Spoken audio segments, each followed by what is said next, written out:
Et si on n'arrêtait jamais de creuser?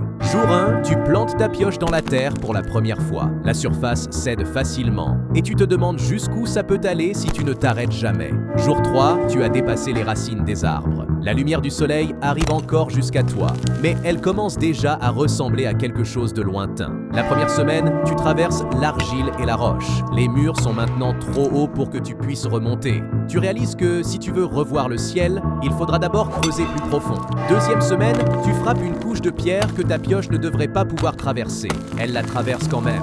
Tu décides de ne pas trop y penser. Troisième semaine, la température monte. L'air devient dense. Tu trouves des fossiles qui n'ont aucune raison d'exister à cette profondeur. Un mois plus tard, la lumière du jour n'arrive plus jusqu'à toi. Pourtant, l'obscurité n'est jamais totale. Ta propre présence éclaire les parois, d'une façon que tu ne comprends pas. 2 mois, l'eau coule vers le haut. Des cristaux poussent sous tes yeux. Les murs changent de texture quand tu as le dos tourné. 3 mois, tu entends quelque chose bouger sous tes pieds, pas un son géologique. Quelque chose de rythmique, comme une respiration.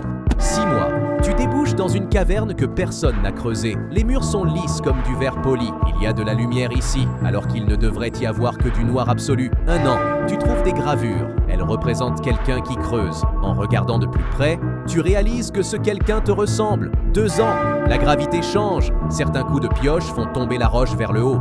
3 ans, tu découvres une architecture, des couloirs, des escaliers qui ne mènent nulle part. Une civilisation entière enfouie, que personne ne connaît. 5 ans, la respiration est plus claire maintenant. Elle est synchronisée avec la tienne. Quand tu t'arrêtes, elle s'arrête aussi. 7 ans, tu entres dans un espace où l'air est exactement à la température de ton corps. La roche pulse doucement autour de toi, comme quelque chose de vivant.